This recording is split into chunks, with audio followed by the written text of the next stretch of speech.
Well, I got a beautiful coyote caught right here on this crop change here. Sempo set. I was using Red Fox, Old Faithful Red Fox gland lure. Just a nice little pup female or pup coyote. Right there where the windmills are, I'm a mile from Colorado is where I'm at, to give you an idea. So as flat as you can see right here. So beautiful morning.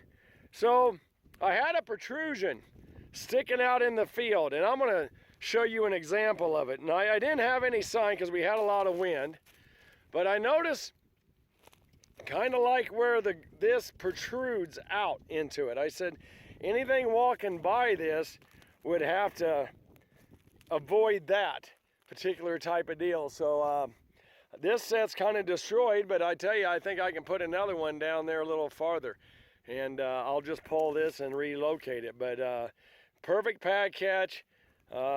Just a nice coyote caught here on the Kansas-Colorado border, and I'll get this guy put down, but we're going to do it while the wind is good. We'll do a new set. So this is how that coyote came in. I checked the sign on the other end, and he didn't make it any farther. There's where we caught the coyote at. But I want to show you what I'm referring to as a projection area that the animals have to go around. There is tracks right there, and you notice something. See how he's avoiding the stalks right here, kind of this thick stuff. So I'm probably going to put a set in right there. It makes the most amount of sense to me. And if you want to talk about points, you see that corn cob where it's at. Look how the track, and it's very faint. Notice how that track isn't that far off of the point. Of course, we got another good track of them, but they'll step generally relatively close to it. Now I'll add something in here. We'll watch how I put in a new set. I'm moving it down because I've lost my advantage of surprise down there. So, as a matter of fact, I got to get a different trap because the dog came off of that one. He ate it. So anyway, we'll put this set in, but I wanted to show how I look at an edge, and I look for the spots that it protrudes out a little bit, that forces the animals around something, and sure enough, we got it. So I'll put this set in. All right, so a little different angle. Put the camera up on my truck.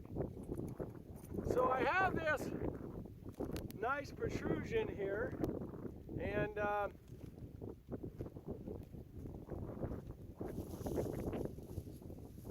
let's grab a little bit of grass to kind of just, nothing big.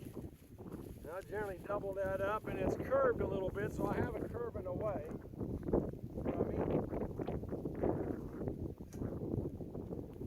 So the last coyote that we caught walked right by here, so I'm assuming another coyote would do the same.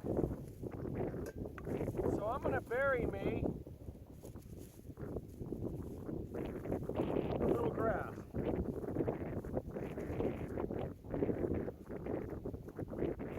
Like I said, it don't hurt to be a farmer a little bit and plant something. Don't need that in there. Don't need anything that's going to disrupt our trail or the animals. We don't want them to change directions. We want it to be free. As with always, we want to go ahead and scrape our top dirt. Heal with a little bit of stalk. There we go. Have that done. It's nice and soft on top, but that hard pan, it is hard. Oh, I gotta get my driver. So this farm, that was the first coyote I took out of this farm, and I gotta tell you, I was getting pretty disheartened about this place. This is my third check, and I hadn't gotten anything. I did have to release a swift fox, so I guess, but yesterday I got nothing out of it. I have 3 sets in it, and it's kind of a rectangle type of a field. It's a mile long this way, only a half a mile the other way, and it's a good spot, but I'm not seeing the coyote sign. This is the very first tracks I seen. The day it was windy, I couldn't do anything to find signs. So, you know, you use your best guess when the wind is in your way. Yeah, that's hard already. It is they only work the ground 4 inches here, understandably 4 to 5. So underneath of it is some very hard ground.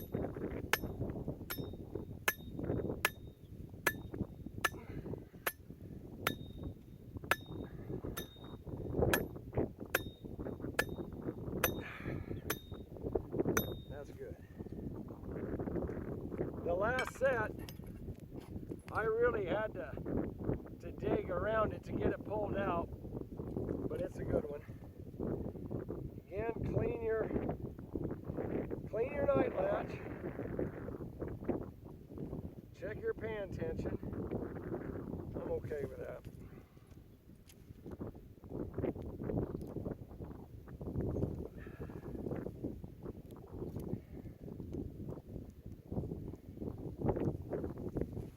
Richard had a fabulous day yesterday.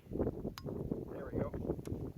He just tore them up. I think he got 10, 11 coyotes out of that. He just had a fabulous day on the trap line. I let him down yesterday. It wasn't my day. But you know, we work together. Some days I win, some days he wins. And that's the advantage of a partnership. It's 50-50, right? So even though that he got the big day, well, I'm benefiting from it. I'm running about 220 miles a day. He doesn't have to do that, but he's putting in a really nice trap line north of me. And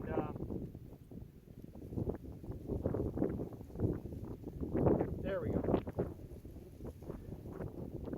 But managing trap lines, I'm not a buddy trapper. I don't like to trap with other individuals as far as trapping, because I just think it's counterproductive. You got one guy could run a line. So, I mean, it's fun if you want to have a vacation or something like that, I get it. But from fur trapping and you're trying to get numbers, well, I'm not a big fan of it, and I got to earn my living doing this business. So that's the purpose behind that. And hey, if you do that, that's fine. If that's what makes you guys happy, that's fine. It is fun to have someone on the trap line to share in the moments and the memories. I really do. I mean, I have countless memories of when Richard and I were putting out lines in the Dakotas and all of the above, and I'll always cherish those memories. But as far as you're trying to get numbers and trying to really do something in the terms of numbers, you need to be running your own line. And then at night, we do work together. He opens up the coyotes, I pull it off of him, and it's you know, many hands make light work, right? And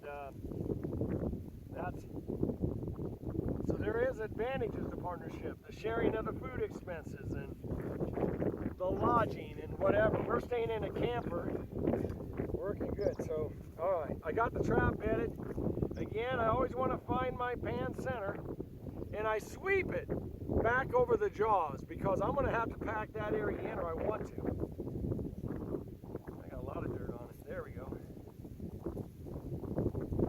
So I'm going to use my thumbs and push down because that's always the soft spot. And if you're having problems with coyotes digging out your sets or whatever, check the spot between the trap and the ground. The spot that we're filling in, don't do this with your fist in the beginning. Use your thumbs or use your finger and get that tight leading up to it. I don't want to feel a soft spot. Even in between over where your spring levers are, you know there's the hole. Well, you want to fill that in. So I got this done. Big long strokes. If a little of your pan shows, that's okay. There we go. That's done. So my set is completed as far as the bedding and everything. So now that what I'm going to do is I'm going to scoop it up and sweep it out, make it look big. Sweep it and shake away from it and bring it back. And I'll just lay that there as guiding. Sweep. Bring it back. And more guiding. All right.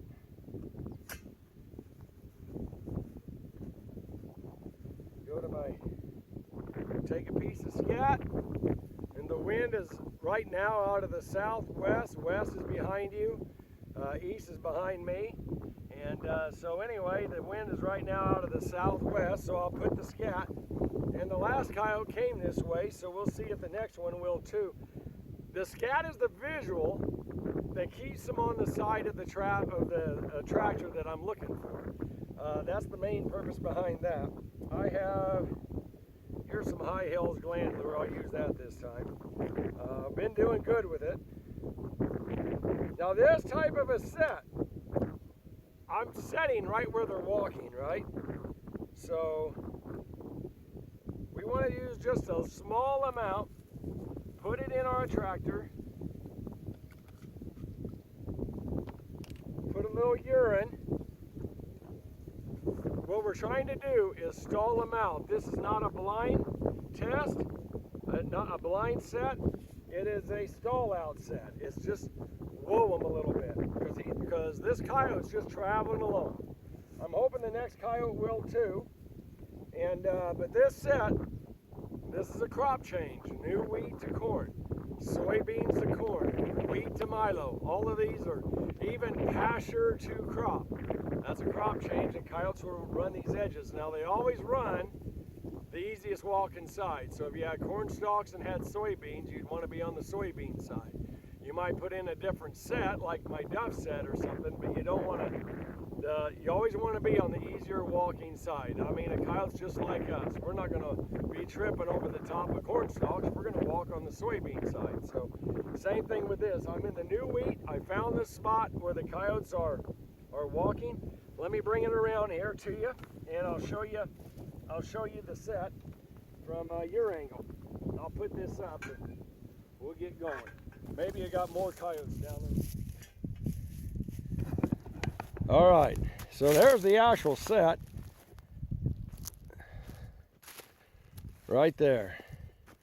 There's my attractor. Nothing, oh, I'm sorry. There's my attractor. There's the scat. Gotta be at least 7 feet. Real nice deal. Let's look at it from how the coyote's perspective is. And they're walking right down, and he's gonna avoid that grassy edge. It created a good place to lift a leg. This coyote here today. Caught on a trail set right here on the edge. I caught one further down here, and but I moved the trap, and I think I'll probably move this one again a little down. The whole idea behind these is to ambush them, and I don't really want any other odors in the area when I do. So let me get this coyote put down, remake the set, move the set down a little bit. But good coyote on a Saturday morning.